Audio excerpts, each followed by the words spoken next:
la introducción de nuestro tercer paradigma, lo que necesitamos conocer es, primer paradigma, ¿qué es? La alineación mental. Son las perturbaciones de las funciones intelectuales. Surgen en el año 1793 a 1864. Pinel y Esquirol son los máximos referentes de este primer paradigma. Estos pensaban que solo existía una enfermedad mental, la cual estaba vinculada con el entorno social. Este paradigma entra en una crisis a mediados del siglo XIX, cuando Falred publica la no existencia de la monomanía y sostiene que existen varias enfermedades mentales. Segundo paradigma, las enfermedades mentales.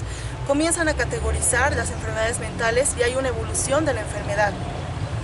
Este paradigma entra en crisis cuando las enfermedades comienzan a multiplicarse, lo cual hace difícil su entendimiento y su ordenamiento, lo cual da surgimiento a un tercer paradigma.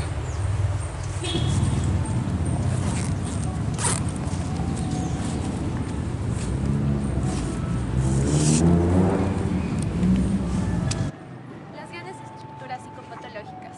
El comienzo del tercer paradigma será ubicado por Lanter y Laura a partir de la intervención de Bleuler en el Congreso de Ginebra de 1926. Eugene Bleuler nace en 1857 y fallece en 1939. Fue un psiquiatra suizo que acuñó los términos de esquizofrenia, esquizoide y autismo. También habló sobre los síntomas de la esquizofrenia y los dividió en dos grupos, los básicos y los accesorios. Este autor, el término de esquizofrenia alude a la disociación de las funciones cerebrales normales que aparecen en estos pacientes. Según el autor, la esquizofrenia es una disociación o fisura de los pensamientos y los sentimientos.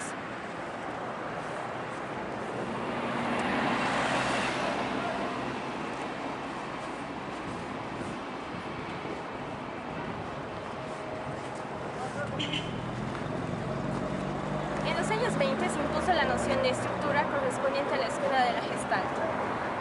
Bleuler entra en esta lógica ya que no hace hipótesis descriptivas, sino que introduce a las hipótesis psicopatológicas.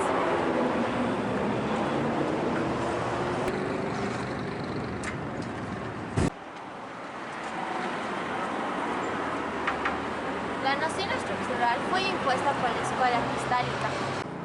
La teoría de la forma destaca que el valor operatorio de una organización de elementos no podía ser reducido a sus formales o partes, lo que las organizaciones entran en conflictos con los postulantes del paradigma anterior, donde intentaban hacer una descripción de síntomas y manifiestos de los grandes cuadros psicopatológicos.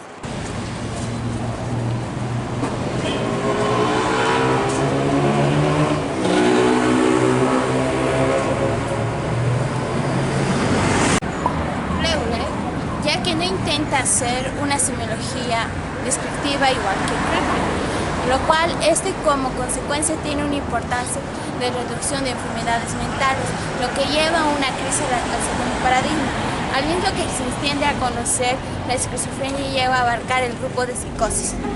Carolina Alcoa sostiene que se puede pensar que el segundo paradigma empieza a caer por el desconocimiento de Bleuler.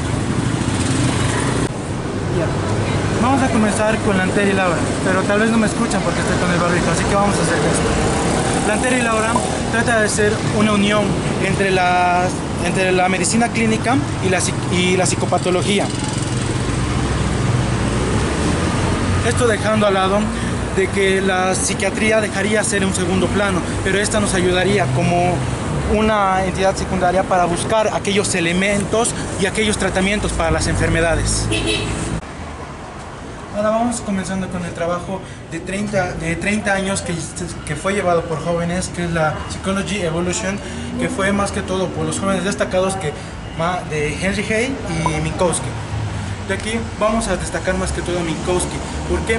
Porque este fue y dio una crítica directa hacia el segundo paradigma, a lo que dijo que era muy insuficiente. Minkowski fue una parte esencial de la psiquiatría, más que todo fue un alumno de Bleuler y también hizo trabajos con Ludwig Binswanger y Henry Hay. El trabajo fue siempre constante y hasta Lacan lo nombró como introductor de la psiquiatría francesa. Dando un redacto de lo final, lo que podemos destacar que la estructura simplemente parte desde la medicina clínica y la psicopatología, pero ahí dando como la fuerte referencia que es Minkowski, quien ha descubierto los fenómenos psiquiátricos, más que todo los fenómenos que ocurren en la psiquiatría y cómo estos pueden ser tratados.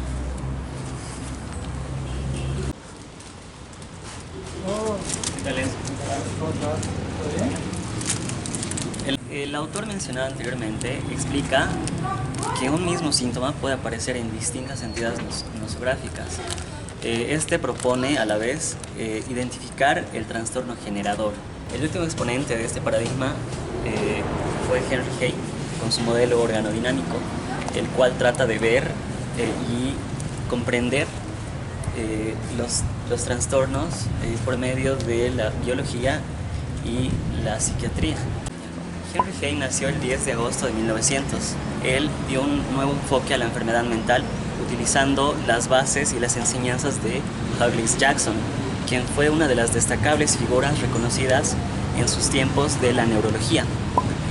Henry Hay estaba convencido de que era necesario unir la neurología con la psiquiatría y también unirla a esta, el psicoanálisis, para que sea una enseñanza integrada. La Asociación Mundial que Henry Hay fundó fue apagada por la Asociación Mundial de la Psiquiatría.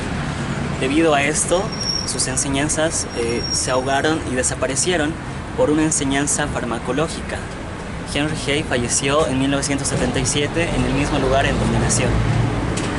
El proceso patológico presenta dos tipos de síntomas, los síntomas positivos y los negativos. Los negativos hacen referencia a la disolución de las funciones superiores y los positivos a la liberación de las funciones inferiores, siendo para Henry Hay la estructura un dinamismo entre las instancias jerárquicas. En el tercer paradigma se destaca un momento en que un conjunto de conceptos y la psicopatología se imponen a la psiquiatría, produciendo una modificación en cuanto a sus objetivos. A su vez, este paradigma entra en crisis debido a la amplitud del concepto, estructura que gracias a ello esta perdió su precisión. Además de la aparición de los psicofármacos y las miles de terapias, trajeron problemas prácticos poniendo en duda este paradigma. Entonces surge el DSM, el Manual Diagnóstico y Estadístico de las Enfermedades Mentales, en 1952, con la idea de crear un lenguaje común en la psiquiatría y de diagnosticar con seguridad. La evolución y la etiología de una enfermedad en este momento pierden relevancia. Lo que importa aquí es agrupar los síntomas en un solo conjunto para diagnosticar. Entonces los síntomas pierden relevancia a la hora de agruparlos por su estructura. En realidad lo que va a importar ahora es agruparlos de acuerdo de su procedencia. Se dice que el DSM en realidad podría ser ateórico, pero en realidad se basa en varios autores. Ahora vamos a recordar lo que en realidad es un paradigma. Ahora recordemos, un paradigma en realidad lo que nos plantea es un conjunto de saberes estructurales que nos va a permitir apoyarnos en un campo específico científico. Entonces no solo maneja teorías, sino que tenemos más elementos por los cuales nos podemos ayudar.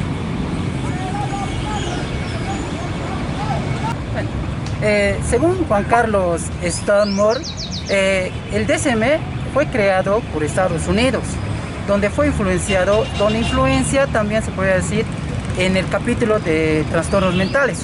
Y este DSM traspasó fronteras para explicar sobre los trastornos mentales. En la actualidad esa mirada clínica clásica y ese detalle por la mirada ya no existe, según Berchenli. De la mano del DSM y del CIE-10 y de la biologización de la psiquiatría y de la expansión de los medicamentos, por eso, según Berchenli, estamos en una época de la post-psiquiatría clínica. donde se alcanza la cura con la pura medicación.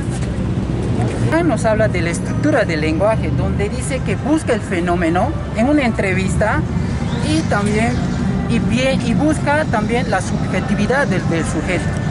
En 1946, Lacan y Henry Hay, Lacan le marca la diferencia entre la psiquiatría y el psicoanálisis, donde cual lo critica, Lacan critica a Heidegger, el modelo orgánico de Heidegger. Y Lacan también nos habla de la estructura del lenguaje, buscando el fenómeno en una entrevista, en la palabra, viendo la palabra del sujeto para ver la subjetividad.